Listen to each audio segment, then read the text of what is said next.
Hey, hi, hello, Gladsome here. This video is sponsored by, if you will, my sibling who bought me It Devours by Joseph Fink and Jeffrey Cranor. Names are not my strong suit, so please pardon me if that's not how their names are properly pronounced. But my sibling and I have a tradition during the holiday season that we will go to a bookstore, we will offer each other a genre that we're interested in reading, and then the other one will go and try to find something within that genre, and because we're inherently different people, we end up getting each other books we might have never read, because we wouldn't normally pick that up even though it's within a genre that we're interested in reading. So she got me It Devours. I had requested specifically horror, and more importantly, cosmic horror adjacent, something supernaturally, and so that's why she got me this one. Now, I know absolutely nothing about Welcome to Night Vale. I knew that it was a podcast with a huge fan base, and there's a lot of theories about what certain things might mean. I am a Magnus Archives person. I only recently got into that podcast when I was driving back from university for the summer, and I wanted to listen to something because I really love horror, and I am currently just starting season 3 of Magnus Archives, so as much as I've been interested in also getting into Welcome to Night Vale, I cannot do that while trying to keep together all the details of the Magnus Archives in my brain while I'm listening to that one. So I knew absolutely nothing about it when she gave me this. Now, my sibling did not realize that this is a Welcome to Night Vale podcast, which is deeply amusing because it says on the cover, a Welcome to Night Vale novel. Now, their reading comprehension is quite good. They're also a very big reader, and they watch my videos, and they can read. They just kind of blanked over that, and they focused on the cool artistry of the cover. I love you deeply, and I'm joking, okay? Now, on the website for the Welcome to Night Vale podcast, they do say that you can read these as standalone novels and you don't need to know anything about the podcast. Now, I decided to put that to the test, partially because I would feel guilty if I didn't read this after my sibling chose it for me, but also because I have been interested in getting into that world, and if this is a standalone, I would be interested in exploring the Welcome to Night Vale world through literature first, instead of the podcast. So, I don't want to keep holding this while I talk. Hold on. All right. We're gonna try something here. I hope it stays. If it falls over, that is through my own mistakes. But there we go. A shelf instead of this shelf, because my boy needs to keep his perch. Can you read this book without knowing anything about Welcome to Night Vale? Yes, with some mild caveats. I was a little overwhelmed the first 2 chapters with just the inherent weirdness of Night Vale. It delighted me, but it was also quite overwhelming with all of the things that I could very much tell were references to the podcast, or probably were in-jokes if you knew the podcast. This didn't stop me from enjoying them. It just felt very much like, there's something there that I'm not quite familiar with, and that's okay, because some of it is still quite funny. The writing is very fluid and quirky and delightful in a way that I think is quite humorous. The most common joke you'll find in the writing is where they'll list 3 normal things and then something really weird that's normal to Night Vale but nowhere else. So like listing 3 animals in town that you might see, like dogs and cats, and then randomly at the end of the sentence they'll be like, and the angels that wander about town that you can't acknowledge or otherwise the government gets angry at you. And then if you don't know the podcast very well, there are sections of writing where you can clearly tell it's a character from the podcast that they're giving a little nod to, or if you knew the podcast, you'd be really excited to hear that brief paragraph about. And it's very evident that it's someone from the podcast because the way that they describe them is either briefer, because in theory you kind of already know them, or the details are so specific in a way that there's clearly the referencing an event that happened in the podcast, because if you read it as a standalone, you need to know that, but if you know the podcast, you already knew that about them. So the details are just so different than in the way when you're meeting a new character who's within the novel, where there's more build-up and the flow is very different for how they're introduced. Overall, I still think it was a very enjoyable read. I think if I knew the podcast, a lot of those in-references would be delightful, and I'd really enjoy those things. I think one of the characters is also from the first novel. This is technically the second novel that was written, however, it doesn't relate to the first novel. However, apparently if you read it, the first novel, then you do know there's like 2 characters who pop up briefly in here that are referenced and kind of aren't important to the story, but if you know them from that first novelization, it's more, again, another reference to something within the world from that original piece. Again, it's technically a standalone, but of course they're bringing in all these elements from within the world that people might be familiar with. Okay, A non-spoilery review before I get into the details of the plot. The humor and dialogue are quite fun. I enjoyed it. It felt like a cozy horror, if that makes sense. Everything was very light. There's a lot of jokes, but it doesn't usually pull away from the tension of what is happening. You're still worried about these people, but because everything is just so inherently weird that it would feel just not right to not include all this humor, because it's funny because of how people behave, because it's not normal in the world that we're familiar with. The main character is fairly likable. I really enjoy the fact that she is a scientist who has moved to Night Vale to study it, so it also makes it easier for me, who is someone who knows nothing about that world, to get to experience it through someone who has been there for a few years, but is still trying to get used to that weirdness. So it felt like it was easier to embrace it along with her as we're going through the story, because she is someone who is an outsider, who is frequently reminded she's an outsider in the world of Night Vale, and she's trying to make it a home and also trying to protect it from something that is actively destroying the world and actively harming the citizens. So she's trying to figure out, do I belong here, while also trying to protect the people who don't make her feel like she belongs there. There is a fair amount of queer representation in here. I realize that the queer characters who do pop up are from the actual podcast, and I'll get to that in a bit. However, it was really wonderful to just go into this without realizing that there were queer canonical relationships, and get to read that and experience that as part of this world where it was very normal and there wasn't any like homophobia about it. If anything, the main thing that is discriminated against is if you're an outsider who isn't originally from Night Vale. And that was just such a relief and really delightful. I will say that some of the supporting characters are not fleshed out too well. I think this is to do with the fact that they're either from the podcast, so they have detailed stories or episodes about them. So if you know the podcast better, you probably know more of their backstory. However, when we do choose to explore other characters, there are brief paragraphs that give them more detail. So even though some folks I felt like didn't have as much about them, I didn't feel left out because there were other characters who were being introduced in the novel who were then given their own life. So it wasn't too distracting, but I could clearly tell when someone was from the podcast versus who was being introduced in the novel. My main complaint, besides the fact that if you don't know the podcast, it can be a bit quirky getting into everything, is the last 40 pages drag.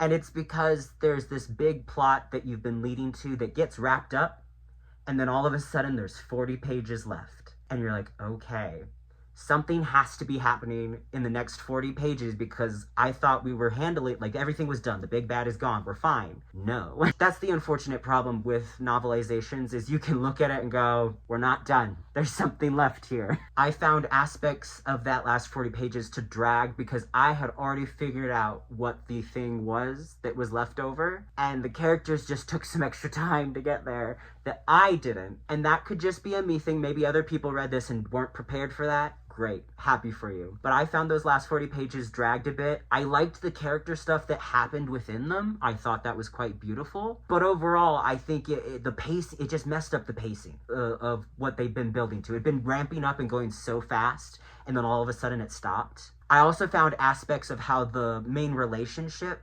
ended to be realistic and a little funny, but also really disappointing. I had invested so much in this main relationship that when things turned out the way they did, I was like, did I waste my time? Why did I even go through that? I also found the main relationship was a little bland, which is okay. Overall, the main point of this story is about building friendships and community. Totally fine. But yeah, those last 40 pages didn't ruin the novel. I still enjoyed it. I might even go back and reread it at some point once I eventually get to the podcast, because I do want to go listen to the podcast now. It just kind of threw me off. That's how I'll say that. If you want to check it out, it's a fun sci-fi, supernatural, quirky, unusual book. You can read it as a standalone. You might be able, I always recommend, if you don't want to buy something, go to the local library. Go to the library apps you have. Like if you're in the US, you can use the Libby library app. Look for this book. It's available, at least at my library, and give it a read. It's fun. It's quick. The dialogue is snappy. There is really good written humor in here. It's not a scary horror. It has a lot of tension, but it's delightful. And I thought it was a lot of fun. And my sibling, as much as I mocked you for getting me something that was from a series I know nothing about, I did enjoy it. Now, I'm going to talk about the plot. Normally, I could give a spoilery review where I just summarize big portions. That I can't really do with this one, because again, Night Vale is just so inherently weird. I'm even going to be skipping over so many funny dialogue bits and characters who showed up because they don't matter in the overall sense of what I need to describe. It's just hard unless I tell you what's happening. So we're gonna do that. So it begins with Larry Leroy. He is an exceptional diorama artist. He lives on the outskirts of town and he doesn't believe in mountains even though he can see them behind his house. We learn a bit about his life. We learned he was never married, he never had kids. He spent a lot of time creating these dioramas and art pieces that he plans to donate to museums and to the Night Vale city once he dies, and that's going to be his big legacy. And you thought he was the main character, didn't you? You're wrong. Larry Leroy, in that first chapter, is swallowed up by the earth, including all of his dioramas, all his life work and legacy, gone. Destroyed. He doesn't matter anymore. Forget about him. I hope you weren't invested in Larry. All you need to know is he was swallowed by a pit, including his house. Our actual main character is Nilanjana Sidkar. I think I'm saying that right. I tried to look up names and see if they were in the podcast. She's a character who I think is original to the novel. I think. Nilanjana Sidkar is a meticulous, organized scientist. Some of the habitual things she does kind of hints at maybe she has a bit of OCD. It's unclear. She's never labeled as anything. The point is that she's very meticulous, organized, tidy. She likes science because it explains the world and it explains what things are, which is funny because she's in Night Vale, and there's not really a good explanation for anything that happens in Night Vale. She works under the main scientist in Night Vale, Carlos. Carlos is a podcast character. It was so obvious when he was introduced because the way he was described in paragraphs and the very pointed facts we learned about him, I was like, these are really intense life events to just be casually dropping here. It's because he's a main character in the podcast. He's gay. Yeah. My main notes about Carlos in my written notes while I was reading this was gay podcast character, question mark. He's gay. Now, Nilanjana has been working on a pesticide formula of some sort that when it's released in like a field, it can spread out really quickly in a large quantity and kill off a bunch of pests to help farmers out. She's trying to refine it right now. This will be vaguely important later in the story. She also works with Mark, who is a scientist who's working on a machine that is, wait, hold on, let me look at my notes. A machine that has to create a bright light, and then it's supposed to make a loud bang sound. However, it keeps doing the reverse of that. It'll make the loud bang sound first, and then it'll flash afterward. And he's trying to figure out what's wrong. He's a quirky guy. What can we say? She also works with Luisa, who has a potato experiment she's working on where she'll look at potatoes and she'll tell the potatoes how disappointed she is in them. And I'm not sure what the goal of this is, but I call it the disappointed potato experiment, and she's another quirky character. But anyway, Nilanjana is a scientist who believes science holds all the answers, and even in Night Vale, if she doesn't know what's going on with Night Vale, it means she hasn't figured out the science yet. So she came to town to explore it and find scientific discoveries. She has been in the town for a couple of years, however, time in Night Vale works very differently. Could be a couple years, it could not be. When she goes home and visits her family, sometimes they're 6 years old, so time has gone back, or sometimes they're much older, or sometimes they're the age that she left them at. It just is, it's a weird town. Time is weird. She thinks she's been in the town for a couple years. However, whenever she goes anywhere, the townspeople will sometimes scream interloper at her and run around or point at her. They don't attack her or get violent. Sometimes they'll carry her off and drop her off at a different street. However, she's still an outsider, and she feels like an outsider. The main plot starts because of Carlos. Carlos brings Nilanjana into his office and says he needs help with his experiments around the house that does not exist. That's right, there's a house that isn't real, but it's there. The main thing is this is very clearly a podcast-related thing. This is where I was like, this is a podcast character. Because Carlos, in the podcast, I believe, I'm making a lot of inferred theories here. There's a house that does not exist. It's on a street where all the other houses are real. They're kind of identical looking houses, but there is one of them that isn't there. Like, you could walk through it. It looks like it's there, but it's not. And he entered the house at one point and disappeared for a year in Night Vale time, but we find out later in the book it was 10 years for him. And when he entered the house, he entered another world, and it's a desert world where the house exists, but it's empty except for a picture of a lighthouse. And when he goes outside, it's just a desert, and at the center of the desert is a mountain with a lighthouse on top. And he was stuck there for 10 years, but he didn't need food, didn't need water. He was just horrifically lonely and realized he may never see his community, his family again, his husband, because he's gay. And it was a horrifying thing for him to describe, but clearly a podcast thing because it was only a couple paragraphs. We got a super brief explanation of that.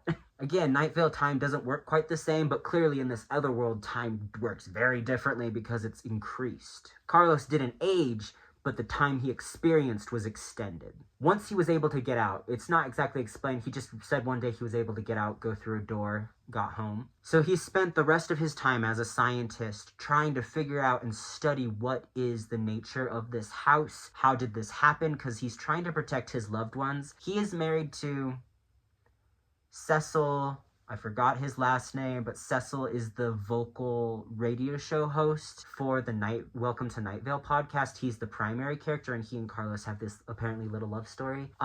It's really cute, and I like the way they described it in the book, and I thought they were both very endearing. Carlos is trying to protect his loved ones from this place and this other world that caused him such severe trauma. Naturally. However, the city council, which is made up of a creature, an alien, some sort of monster that runs the town, everyone's chill with it apparently, has been preventing him from studying it. Whenever he turns on his machine to study the house with like whatever gadgets he's using, they don't explain the details of it, the city council will stop him, or there'll be horrific rumbling noises, and then a townsperson or a pit will open and like eat something or someone. So they believe that the city council is trying to stop him. Because they're watching him, everyone in Night Vale is watched. That's a thing that you just have to be okay with. There are secret agents that follow everyone. There's the helicopter or helicopters that always are following. You're always being observed in Night Vale. Again, a normal part of everyday life. And Carlos is very specifically being watched because whenever he does anything to study the house, he'll be interrupted. A city council person will show up to stop him. So he wants Nilanjana to help him secretly study the house since he can't do it as easily. Very specifically, the last time Carlos was stopped, the city council person who told him to stop doing his stuff said that the city council was warned about his experiments by someone named the Wordsmith, and the Wordsmith said that his experiments would open up a portal of some kind or something like that and let a monster into the world, or let whatever was in the other desert world into the Night Vale world. Anyway, Nilanjana agrees because she's been feeling a little purposeless. Like, she enjoys her pesticide experiment, she believes it has a good point to it, but she really wants to learn and discover more. At a point in the novel, Nilanjana meets Daryl, which is the most boring name for a character who's going to be very important. Daryl is a member of the congregation of the Wait, that's not right. Hold on. Daryl is a member of the Joyous Congregation of the Smiling God, which is definitely a cult, but we call it a church. He meets her in a cafe and gives her a pamphlet for the church because he's trying to help bring in more congregation members. The congregation is centered around the faith of the Smiling God, who is a centipede. In essence, every description of him and every mosaic or glass art of this creature is a centipede. I don't know why they call him the Smiling God, but in essence, he will come and he will devour your sins and all your sadness, so you have to learn to smile. And it always is described that Daryl always is smiling, but in like a weird way. Nilanjana finds out through this pamphlet that the Wordsmith is a part of the Joyous Congregation of the Smiling God. So, a clue. Also, the pamphlet is really pretty. Like, they actually have pictures, so instead of just making me read about what's in the pamphlet, you get to have, like, fun illustrations. Well, fun is a strong word, perhaps. They're a bit disturbing. Like, this one here is really, it's like, but it's supposed to be delightful because you're smiling because your sadness is gone. I just thought that made it a unique aspect of the book, was that I was like, oh, I'm also getting to experience this with Nilanjana. She decides to visit the church to pretend that she's interested in joining it, which everyone at the church is suspicious of except for Daryl, who gives her a tour, because she's a scientist, and they're like, scientists only want to try and explain things and destroy faith kind of vibes. But anyway, she's able to get a tour. She meets characters who are gonna be kind of important later. Stephanie and Jamila, who are Daryl's friends, who are part of the church. They each have cute little quirky character traits about them that are fun and used in dialogue later. She meets the very creepy Gordon, who is one of the church elders who speaks for Pastor Munn whenever Pastor Munn is not available, which she almost never is. She doesn't really speak to people individually. And he's not very pleasant. He's very much one of those, I know what's right for the church kind of vibes, kind of people. Clearly he's a villain. It's very clear he's a part of this cult and is villainous. Nilanjana learns that the religion actually isn't that old. Like, the aesthetic of the church makes it look old, but it's actually a very new religion. Apparently, the prophet of the religion, Kevin, one day entered a door that was in the Night Vale desert and found another desert world.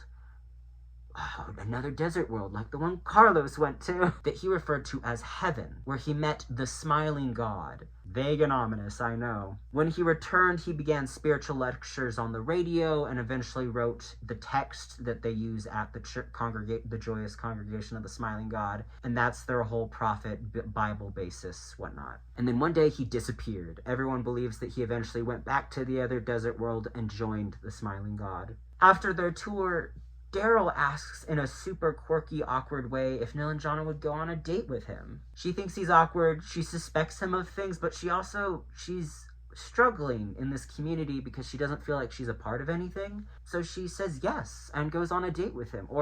She gives him her number and then they set up a date for later. After that, she goes to the desert to investigate pits that have been opening up and swallowing things from the desert. One of these places is Larry Leroy's house. She finds a single diorama he left of Wizard of Oz, but it's an alternate universe kind of vibes of Wizard of Oz. All his dioramas are based on something famous that we would know, with a twist.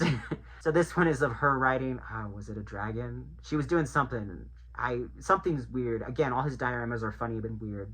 And she does some investigating. She returns to work. A pit has opened up right across the street from work, and it has devoured the only pizza place in town because, hypothetically, for some reason, other pizza places kind of get arsoned or destroyed, except for this one pizza place, so something ominous there. It's thought because Big Rico, the owner of the only good pizza place, has handled the other pizza places. The new pit that has swallowed the only pizza place in town alarms a lot of the people in Night Vale because there were workers and people having food in there, and all of them have disappeared now. And despite Carlos and Nilanjana's research and efforts, the pits seem to be opening at random points, random times. In the midst of all that, Daryl and Nilanjana go on their cute little date. They have a little trauma bonding time. It was one of those moments where I was like, this dialogue's a bit awkward. They clearly are trauma bonding and just talking about how their parents died or their parents with high expectations for them. It's not super horrible. I've read worse, but I think as a writer, I was like, oh, okay, cool. The main reason we're learning this, though, is because we find out that because Daryl's parents died when he was young, the church and people within that community took him in, helped pay for his school, and taking care of him, and he feels very dedicated to that community. So we get to see that he is connected to a deep community there, unlike Nilanjana, who feels afloat in the world, and this is their contrast in character. Nilanjana is a child of immigrants who came to the U.S., They urged her to make something of herself in the world. And a huge tangent I have to go on is the sex is wild. Not in the way it's written. Sorry, they don't do that. But in Night Vale, you have to go through extreme procedures in order to have consensual sex. Because after drinks, Nilanjana, in essence, proposes it to Daryl, and they went on their date very early in the day. Because if you want to do that kind of thing, you have to sign a bunch of forms to say it's consensual. You then have to go get tested for STIs. And then after all that, there's a couple other paperwork things. But if you do all that, which takes them hours, they then get to go to her place and have a good time. None of that's described. They just describe the procedural paperwork process, which deeply amused me, and I actually laughed out loud. The next morning, over breakfast after their beautiful night together, Nilanjana and Daryl are talking, and Nilanjana feels like she can open up and trust him a little bit. So she tells him why she actually went to the church, that she's investigating things. She's worried that the church might be involved in causing something to happen because of the wordsmith and what the wordsmith said to the city council. And right then and there, Daryl is very open and honest with her and says, I'm the wordsmith. I wrote the pamphlet. And this is around the time in the book where she puts together that whatever is creating the pits in the desert is the creature from the other world, the other desert world, which I thought was obvious, but apparently not. And this is where she also puts together that it must be the desert you can reach through the house that does not exist. Again, I thought that was obvious, but it's okay if it's not. In between all of these things, after she learns that Daryl's the wordsmith, she doesn't learn more about it. He doesn't know a bunch of things about what's happening within the church in regards to, like, this other stuff. He openly admits to her that when he talked to the city council, it was because he was trying to convert them to be congregation members, which is bold because they're a creature. They're not human. And he says that he thought it ended really productively and that they seemed to be very open to what he said. So he wasn't warning them of a monster. He was telling them about their smiling god. In the midst of all this, Nilanjana has been going out to the desert to investigate all the pits that keep opening up. While that is happening, one of the helicopters that follows people has been following her, and she has some very funny, delightful conversations with the person in this helicopter. You never meet them face to face, but they have such a unique personality that I thought it was funny and delightful. Because she's established this relationship with this surveillance copter, she ends up being able to be entrusted with footage that they're not supposed to share with anyone that shows a creature wandering through the sand that hops in and out of it, and she realizes this must be the creature, so she takes that footage. Nilanjana makes perhaps one of the stupidest choices and decides that she needs to get more footage of this creature because this helicopter said that there's more. From the city archives, which she describes as almost impenetrable because of the security measures that you have to go through, and that it's one of the most unfriendly places because you can't get anything from the archives because even if you have the right paperwork, you can be denied stuff. It's part of the in-joke of how weird the place is. She tries to sneak in, and not so cleverly.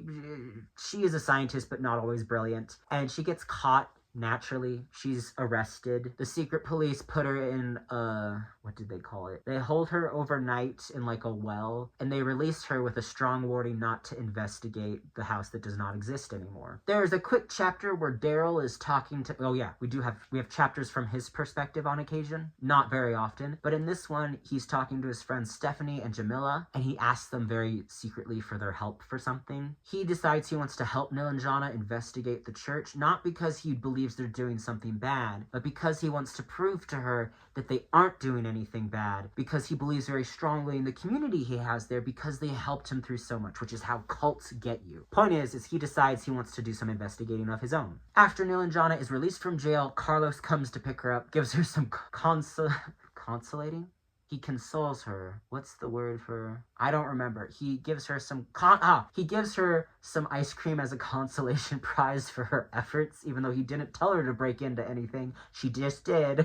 He, in essence, asks her to drop the investigation. He doesn't want to put her at risk. He thought that maybe she could help, but he didn't think it would go this far. It's her own fault, though. She went too far. It's not Carlos's fault. But despite this, she informs Carlos that she plans to sneak into the church because sneaking into the archives went so well. Carlos is against it, but he doesn't stop her. He seems to believe in her autonomy to make choices. I think he could at least advise her more strongly against it. This is where she very specifically asks Daryl for help. He has already decided he's going to help her because he wants to prove to her that church isn't doing anything wrong, that they just have faith, and that she's made the wrong conclusions. She needs to sneak into the offices of the church to find paperwork to prove what she's trying to prove. However, she doesn't really have access to those because there's always people there. So Daryl makes a compromise. He asks her to go to the sermons that happen, I think it's on a Sunday. I don't remember the details, okay? But he asks her to dress up in his sermon outfit. Everyone has to wear something that hides their face and their body. And then he tells her he will go through the offices to find the paperwork she's looking for because he knows the offices better than she does and he will know what she needs to find. And he also wants her to experience the sermons and why it's so important to the community to have this belief system. So anyway, she goes into the sermons. He goes to the offices because no one's in the office during the sermons. And she's listening to it. It's very culty. It's very peculiar.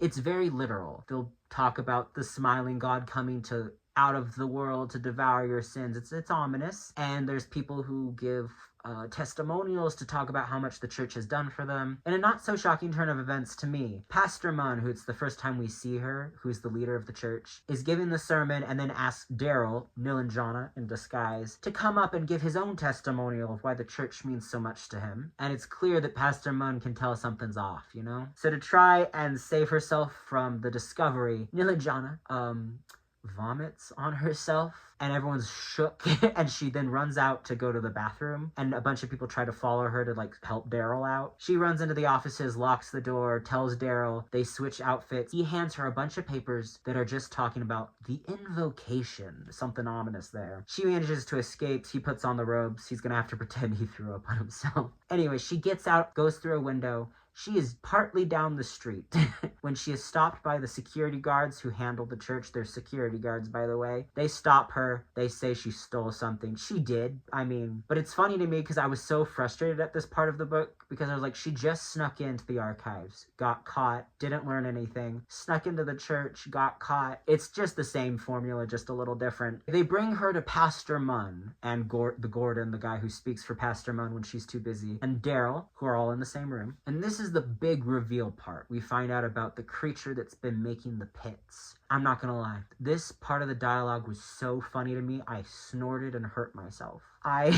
It's because they're talking about their religion, and Daryl is talking about the metaphor of the smiling God devouring your sadness and your sins and you being able to live in happiness, and the pastor and Gordon looking at him like he's an idiot and going, no, Daryl, we're literally gonna be devoured by the smiling God when he comes to the world. Obviously, that's what we've been talking about. Haven't you been paying attention to the sermons? And it's a literal religion about being devoured by your God. This obviously alarms Daryl because he always assumed it was a metaphor. I will say this reveal, it was so funny to me. I had to reread the section twice so I could actually make sure I understood what happened. The dialogue is snappy and funny. It's a good part. Anyway, they take the papers from Nilanjana so she can't figure out what the invocation is. They tell her they're summoning the smiling God because it's time, because the whatever has aligned, and then they send her on her way. They won't tell her where the invocation will happen. She runs back to the labs to tell Carlos what has happened and what she's discovered. She also believes that Daryl might be betraying her and she's not sure she can trust him or I don't know, something stupid. There's this brief discussion about how there's an invisible food crave going on because the pizza place that was devoured, the brother of Big Rico has reopened it even though there's nothing there, and they're serving pizza that's invisible. It is never explained if the pizza is real or if people are just eating it because it's part of a food trend. They say that happens all over town. You can get invisible pie, invisible this and that. It's a really funny paragraph of explaining it. So anyway, Carlos is there eating and enjoying his invisible pizza. This is a part where I have a bit of a gripe. During this bit where she's trying to explain to Carlos what happened, there's a bunch of hooded figures that just show up. I do not know if they are podcast characters or not, but it's described as them floating. They're almost spectral, and everyone runs away when they see them coming to the pit area because they're drawn to the pit that used to be the pizza place. For whatever reason, she and Carlos put together that they might be drawn to places that are connected to the house that does not exist. So they drive after these hooded figures when they move on and see them also gather around the house that does not exist. And then they are like, this must mean that these are portions of our world and the other world that are being opened up, or the barrier between our worlds are weakened in these spots or some such thing. I don't understand it because it's not explained by the end of the book what these hooded figures are, how they're important to the plot besides this mild connection of the barriers weakening. And I was a little frustrated by it because this was the first part that they were ever introduced, and it's like over halfway through the book. And I was like, okay, so how are they important? We never find out. Maybe it's in a different book. I think it might be in the podcast that there's better. I don't know. I didn't get it.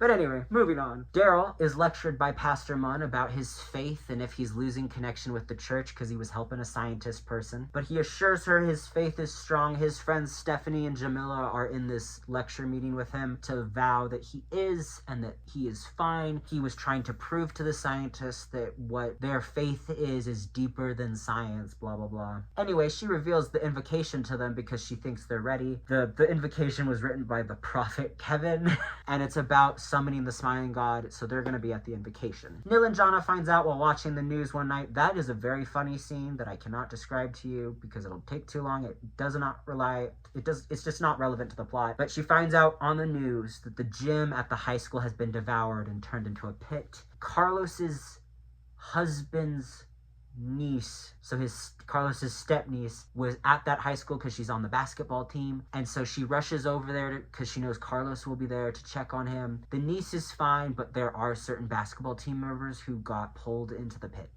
So some of the children are just gone. Carlos is very obviously deeply traumatized by this, because just as he feared, the other world that harmed him for 10 years is now taking people in the town he loves, put his niece in danger. This is a very cute moment because his husband Cecil's trying to comfort him, and I was like, oh, that's so gay and so cute. God. During this time, one of the city council workers, who's not the alien creature, Pamela, who likes to just give emergency announcements for no reason, has a reason to give emergency announcement about the whole being devoured stuff. She then corners Nilanjana and demands to know why she's still investigating the house and why she would cause this event to happen and why she's wanting to do that to the town. And Nilanjana looks at her like, are you dumb? I'm trying to stop this. I thought you were doing it. And Pamela, who's been a nuisance the whole book, was like deeply hurt that Nilanjana would think she would want to hurt the kids. All that we learn in this is that even though Carlos and Nilanjana have been suspecting the city council of something, they haven't been doing anything.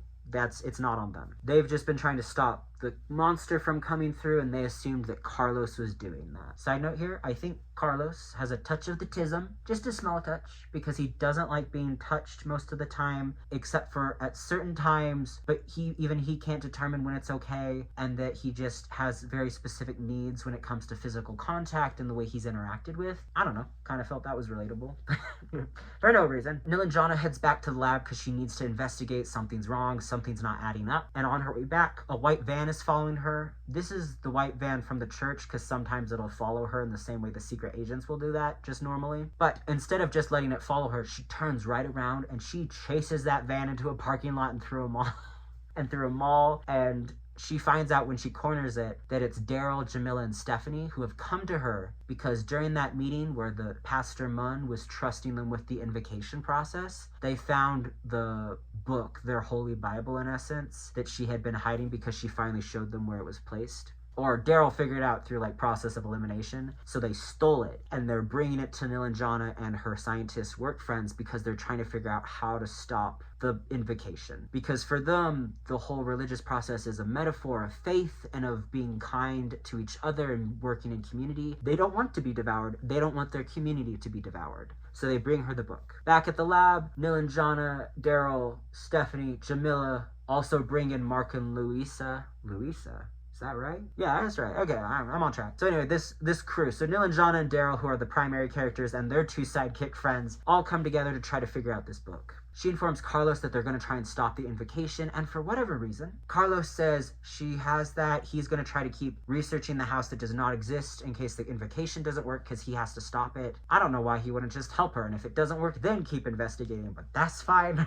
I understand that he's traumatized and trying to stop the house that does not exist. But as far as they know, the centipede god is the thing that is causing these issues. So if he would just help her stop it, then it would be fine, no? Anyway, through a process of elimination, putting together some footage from the helicopter and some patterns on the prophet text from Kevin, whatever, they figure out the location, which is Larry Leroy's house in the desert, or at least where it used to be. They decide that instead of waiting until Pastor Munn does the invocation process, that they're just going to have to do it early. They're going to go to the location, and they are going to summon the creature to try and destroy it. Well, that's what Nilanjana plans to do. She plans to destroy it, and the others want to stop it and figure out what is it actually wanting to do. So they decide to go summon it early. After some quirky shenanigans, they do end up summoning the centipede in the middle of the desert, and through, again, more shenanigans where Mark has to use his the bang flash machine to try and distract it. Louisa uses her potatoes by throwing them at the centipede and telling them how proud she is of them. This doesn't change the potatoes, she uses them as weapons. And then Nilanjana manages to get her pesticide machine into the centipede's mouth to try and kill it because it's a lot of pesticide all at once in a giant bug creature. However, despite all of this, they do not succeed. The centipede is still alive. And once the centipede catches a glimpse of the lights of Night Vale as a town, it sees those and begins to go toward it. So the group of unlikely heroes jump in their van and try to chase after it to stop it. The centipede travels by going into the other worlds and then popping up randomly at different points, so that's how it travels to town. And it just kind of is wrecking havoc. It's destroying things, it's kind of gobbling people up, it's just causing absolute destruction. The secret police, who in theory are supposed to defend people, try shooting at it, and when that doesn't work, they just go, well, we did our best, boys, we better head out, and they don't help from then on. In the midst of all this, Pastor Munn and Gordon show up, and because they're angry about the invocation being done early and not with them involved. However, they're shouting at the smiling god, the centipede creature, which isn't really a god or just a creature that they have associated as their god. Anyway, they're yelling at it, going, "We didn't wait all this time to not be devoured by you, acknowledge us, blah, blah, blah, blah." And then unceremoniously, this creature just reaches down and eats them, and that's it. They're gone. That main villain's gone. Easy peasy. But they were devoured, so I guess they're happy now. Anyway, in the midst of all this, the gang in the van, the Scooby Gang, if you will, lead the centipede back to the lab area toward the pizza pit, the pit that is where the pizza place was devoured, because they realize that the creature is going after what it thinks is food. So they realize, long story, there's a bunch of worms in the pizza pit for whatever reason, so they know it will be attracted to the food. So they try to lead it back to that so they can trap it. When the centipede dives into this pit to go after the worms, it keeps going to try and keep finding them. And apparently there's a secret, this is the first time it's mentioned, but I think it's mentioned in the podcast more, is there's a secret bunker that the secret organizations of the town have under there. So it keeps diving and it runs into this bunker, so it can't go any other way, and so it has to come back out if it wants to escape. However, in this moment, Nilanjana's helicopter friend shows up with a bunch of other secret helicopters, and they drop a weighted tarp on top of the creature so it can't back out, so now it's just stuck there, so it's trapped. Carlos finally shows up to decide to do something. And he brings a torch and a bunch of gasoline, and they just set this creature ablaze. They kill it. And there was a bit of a discussion earlier in the book about if we catch this creature, shouldn't we study it? Isn't it a creature of its own that we just don't understand? And what is science but understanding what we're afraid of? Blah, blah, blah. And they just decide in this, or at least Carlos decides in this moment, it doesn't matter. We have to kill it. It's harming our community. And the biggest thing they say in that chapter that's disturbing and never brought up again is that they didn't realize that centipedes could scream until they set it ablaze. So that's cute.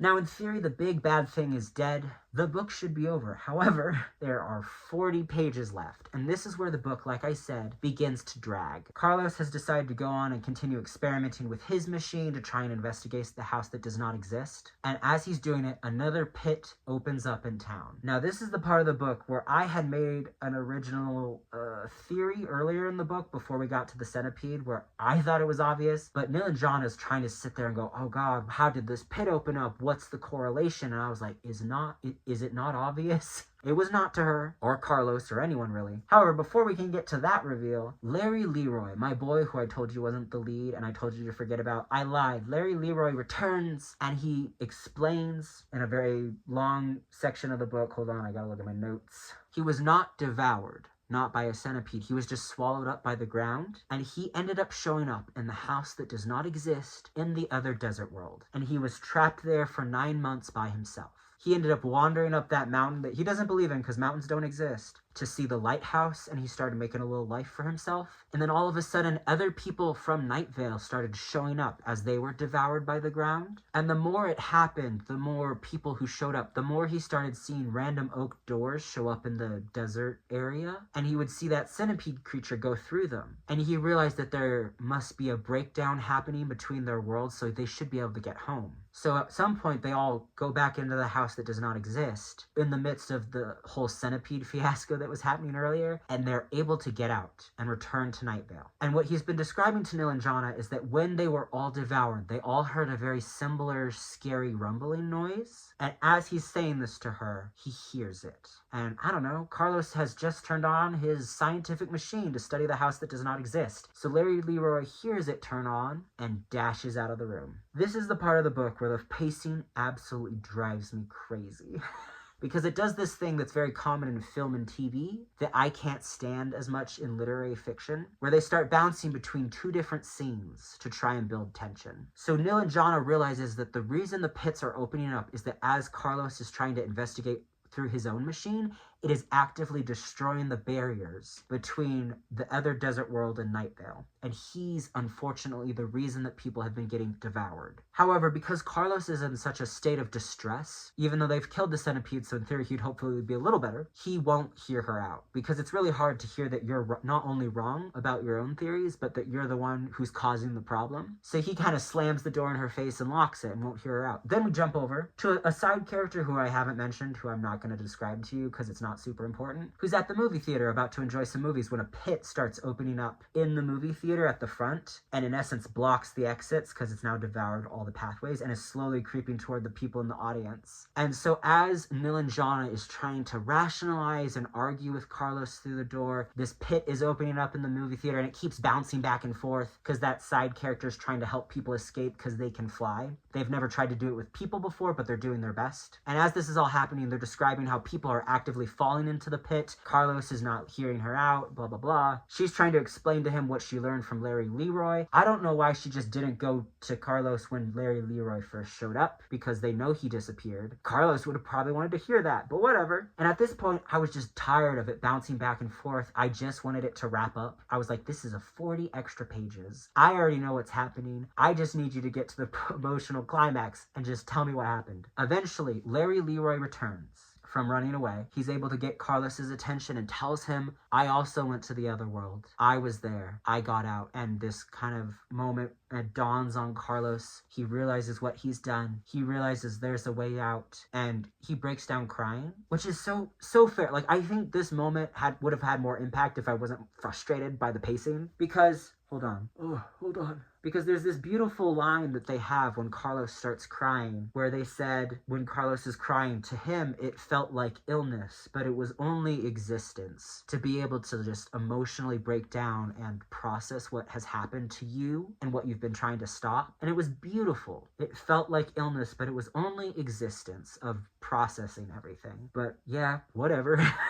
I was just frustrated because I thought it was obvious. I think I would have been fine with this ending if there was more time spent with Carlos grappling with what had happened. If there was less of the whole movie scenario of bouncing back and forth and more time focused on Carlos realizing and having to deal with what has happened to him, but also what he's done to the town unintentionally, but he's still done something. So instead of dealing with the fact that they killed an innocent centipede, so to speak, it was eating people, but it wasn't doing anything that they thought it was doing in the original devouring people through pits. So they killed the innocent centipede, but they never acknowledge that. They never deal with the fact they killed the god of a religious group. And in another chapter that is way too short considering how much of the book is still left, they describe the fact that Carlos goes, after years of trying to avoid it and being scared of that place, he returns to the other desert world to go rescue the people, because there were people in the cinema who did get devoured by that other pit. He goes in to find them because he's like, if this is my responsibility, he goes in. I do want to acknowledge the book does something cool here where they say he finds most of the people. He doesn't find everyone. And that he has to deal with the fact that sometimes you can't bring everyone back after you've done something horrible. I thought that was very cool, but they don't dwell on that. It's just a casual one-off line. The Joyce Congregation of the Smiling God, so Daryl, Stephanie, Jamila, who've taken over as the elders of the church, who are using it as a more traditional church now, where it's a metaphor, where they believe in it as a community about helping people, are helping rebuild the town. The congregation comes together to rebuild buildings, to help clear up the pits, to help handle the devastation that the centipede caused, and that, Carlos caused unintentionally. And near the end of this part of the book, they say that Daryl and Nilanjana are talking together and they are having a discussion about, well, I'm a scientist and you're a person of faith. I appreciate how that challenges me and how our conversations lead to something better. And I'm happy with you. Can we keep going toward this and actually date properly? And so they decide to do that, and they live happily ever after. It's very cute, because Carlos said to her earlier that the reason he has learned so much as a scientist is because Cecil, who is a person from Night Vale, his husband, believes very strongly in the oddities and just accepts things as they are, so they both balance each other out. So anyway, they live happily, except I lied. At the end of this cute, cozy chapter, another chapter is there. And do you want to know what that chapter is about? It immediately starts off by saying that Daryl and Nilanjana break up. They break up. It explains that their relationship did not work out because even though they're having good, healthy conversations, those conversations turn into repetitive arguments that turn into disagreements, and that as a person of faith and a person of science, they just can't resolve that together, and they just can't work out. So they break up, and for a couple months, months in Night Vale is a bit vague, but they just decide, sorry there, bud, sorry, I didn't mean that.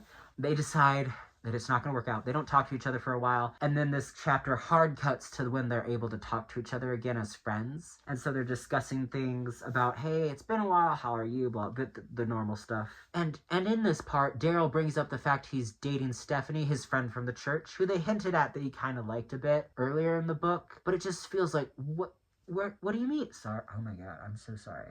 I didn't mean that. I'm just very distressed right now. So it felt like I just wasted a bunch of time investing in these two characters as a pair. I appreciate that the book wanted to challenge the traditional romance norms that tend to happen in books like this. I think that's fun and delightful. It just felt like I wasted so much time, and maybe I should have suspected it with all the other ways things were written. That was the one thing I wasn't prepared for. I was like, what do you mean? And the thing that I guess grinds my gears about it is that this entire book, we're focused on the main plot, but we're also focused on Nil and Jonna trying to find a sense of community, a sense of belonging, a sense of being able to find her person. She's constantly called an interloper, and she's trying to come to terms with that. And she meets Daryl, who brings her into a different side of the Night Vale community that she's not used to. She starts making other friends, except for not really, because they're spending so much time on the main plot. So when they break up, it feels like, oh, so those other friends who are mainly Daryl's friends are no longer her friends. So she's lost half of her community. She hasn't really been hanging out with Mark and Louisa except for to stop the centipedes, so she doesn't really have them. So it feels like any of the character arc that mattered for her is kind of tossed aside, I guess. Because the whole point of her arc is learning to trust people, learning to build a community, learning to accept Night Vale as it is with all of its weirdness. And now it feels like that after she found someone who she adores, starting to accept Night Vale as it is, it feels like she can't because some of that trust feels like it was broken. But at the end of that, we're supposed to be hopeful for her because she decides she's going to hang out with Mark and Louisa more. There's a guy at the cafe bar where she and Daryl are talking, she thinks is kind of cute, and she's gonna go talk to in a bit. But I don't know, it just felt very hollow. It wasn't a very fun way to end the book. All of that said, again, the last 40 pages just made me twitch a lot. It didn't destroy this book for me. It just was very frustrating. I enjoyed it quite a bit. I liked the snappy dialogue. I liked the quirky, weird characters. I really liked Carlos as a character up until that last little chunk where I found him really frustrating, which had more to do with the pacing and the writing than it did with him as a character. I think his and Cecil's relationship is really sweet and endearing, and if anything, it's made me very much want to listen to the podcast. I gotta get through Magnus Archives first. I can't do those two at the same time. But it makes me curious about it, and I would like to listen to it eventually. But it's definitely got a bit of a pacing problem. All that to say, it was fun, a little disappointing, mainly around the main relationship and what did it even mean. But I'm interested in the podcast, and if you want something that's easy and kind of cozy and simple's not the right word, that's not what I want. If you want something that's cozy and fun and funny, then yeah, I'd say check it out. Just don't be particularly invested in the ending. Anyway, that's all I got, and that was, oh my God, I've been recording for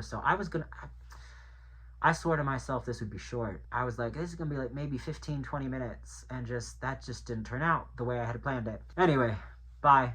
See ya. Toodles.